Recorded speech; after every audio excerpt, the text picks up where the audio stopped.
اعوذ باللہ من الشیطان الرجیم بسم اللہ الرحمن الرحیم۔ معزز سامعین، فکر چینل دیکھنے اور سننے والوں کو دل کی گہرائیوں سے خوش آمدید۔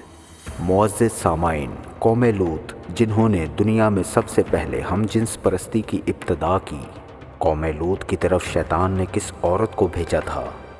اس عورت نے ایسا کیا کیا تھا جس سے قوم لوط کی عورتیں بھی ایک نئے گناہ میں مبتلا ہو گئیں؟ لاقیس کون تھی اور اس نے قوم لوط کی عورتوں کو کیا سکھایا تھا؟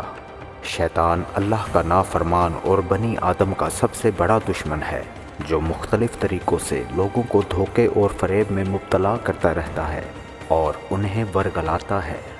قرآن و حدیث کے مطالعے سے پتہ چلتا ہے کہ شیطان صرف ایک مخلوق نہیں ہے، بلکہ ابلیس کی ایک پوری نسل ہے اور اس کی بے شمار اولاد ہے۔ قرآن مجید میں شیطانی ذریت کا ذکر ملتا ہے، جو شیطان کے چیلے اور اس کے کاموں میں اس کے مددگار اور معاون ہیں۔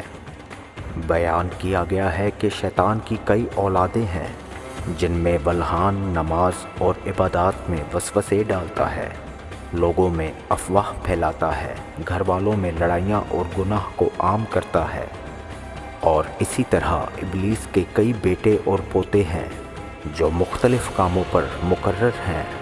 قوم لوط دراصل تاریخ کی ایک مالدار اور طاقتور قوم تھی جو اردن کے علاقے میں آباد تھے۔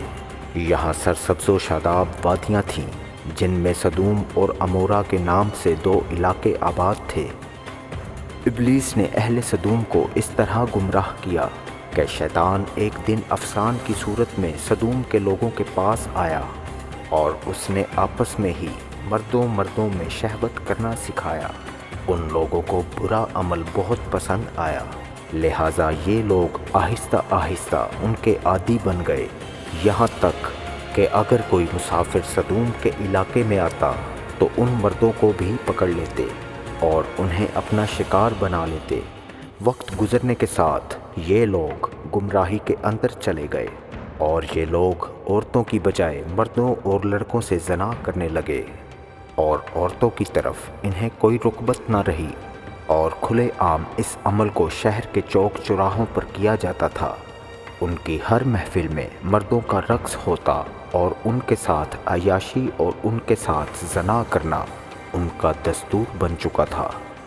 اللہ نے ان کی طرف اپنے بندے حضرت لوط علیہ السلام کو بھیجا، پر ان پر کوئی اثر نہ ہوا، بلکہ وہ ان کے خلاف ہو گئے اور انہیں مجبور کرنے لگے کہ تم اتنے ہی نیک اور پاک ہو تو اس بستی سے نکل جاؤ۔ اہل سدوم کا مردوں سے زنا کرنا اور بدفعلی صرف ایک گناہ ہی نہیں تھا، بلکہ اس عمل سے وہ خدا کے بنائے ہوئے خاندانی نظام کو تباہ و برباد کر رہے تھے اور ایسے سنگین جرم کی ابتدا کر چکے تھے جس سے افزائش نسل کا پورا قدرتی نظام برباد ہو رہا تھا۔ بہرحال جب قوم لوط کے مردوں نے اپنی عورتوں کے ساتھ قربت کرنا چھوڑ دیا تو ابلیس کے لیے یہ ایک سنہرا موقع تھا کہ وہ اس قوم میں ایک اور نئے گناہ کی ابتدا کرے۔ لہٰذا ابلیس لعین نے اپنی بیٹی جس کا نام لاقیس تھا اسے اہل سدوم کی طرف بھیجا۔ لاقیس جنات اور شیاطین میں سب سے زیادہ حسین و جمیل اور خوبصورت تھی۔ ابلیس نے اسے حکم دیا کہ وہ ایک خوبصورت عورت کی شکل اختیار کرے اور قوم لوط کی عورتوں کے پاس جائے اور انہیں ہم جنس پرستی کا طریقہ سکھائے جنہیں ان کے مردوں نے چھوڑ دیا ہے۔ لہٰذا لاقیس ایک خوبصورت عورت کی صورت میں ان عورتوں کے پاس آئی اور ان عورتوں سے کہنے لگی کہ میں تباہ و برباد ہو گئی کہ میرا شوہر مجھے چھوڑ کر ایک نوجوان مرد کے ساتھ بدفعلی کرتا ہے، لہٰذا اب میری جوانی اور میرا حسن سب تباہ و برباد ہو گیا ہے اور سب یوں ہی رائے گا چلا جائے گا۔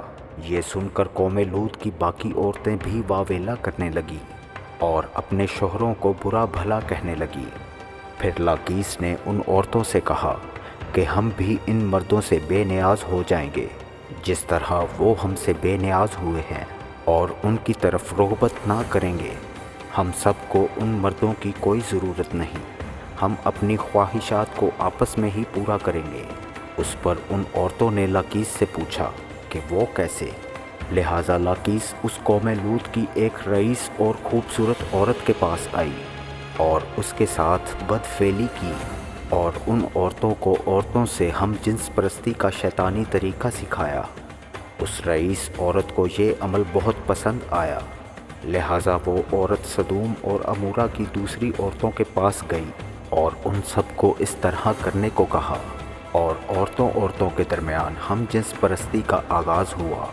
جب ان مردوں نے دیکھا کہ عورتیں عورتوں کے ساتھ ہی اپنی شہوت کو پوری کر رہی ہیں تو ان مردوں نے اپنی عورتوں کو اس بدفعلی سے منع نہیں کیا، وہ خود بھی ہم جنس پرستی کے گناہ میں ملوث رہے۔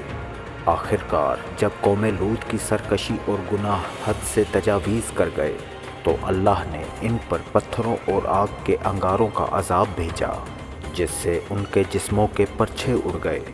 سدوم اور عمورہ کی 5 ہستیاں بالکل تباہ ہو گئیں۔ سدوم اور عمورہ اور ان علاقوں میں ہونے والے اس ہم جنس پرستی کے گناہ کا ذکر نہ صرف اسلام بلکہ توریت اور انجیل میں بھی ملتا ہے۔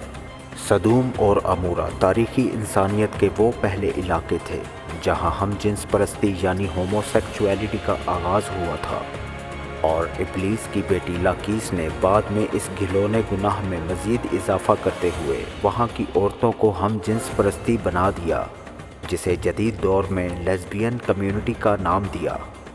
سدوم اور عمورہ کے بعد ہم جنس پرستی کی یہ بیماری قدیم مصر، یونان، چین، افریقہ اور یورپ میں بھی پھیلتا چلا گیا۔ دور جدید میں یورپ اور امریکہ نے ہم جنس پرستی کی سب سے زیادہ حمایت کی، جو ترقی یافتہ معاشروں میں بھی بحث کا موضوع بنا، اور اس کھلونے جرم کو حقوق انسانی میں شمار کرنے کے مطالعے کیے گئے۔ دراصل اللہ نے ہر جاندار کے نر و مادہ جوڑے پیدا فرمائے ہیں۔ یہ نر و مادہ نسل کی بقا کے لیے ہیں۔ ان کا آپس میں جنسی ملاپ قدرت کے قانون کے عین مطابق ہے۔ انسانی قانون کسی حال میں بھی قانون الہی کا بدل نہیں ہو سکتا، اور قوانین الہی کے فائدے اور برکات کو کسی انسانی قانون کے ذریعے حاصل بھی نہیں کیا جا سکتا۔ آج اس جرم کے حامی ہومو سیکچویلٹی اور لیزبین کمیونٹی کو سماج میں درجہ دینے پر خوشی منا رہے ہیں، لیکن قرآن و حدیث ہمیں یہ سبق دیتی ہے کہ لوط علیہ السلام کی قوم بھی اسی طرح خوشی منا رہی تھی اور وہ بے حیائی کا مظاہرہ کر رہی تھی، لیکن جب اللہ کی پکڑ ہوئی تو وہ قوم نیست و نابود کر دی گئی۔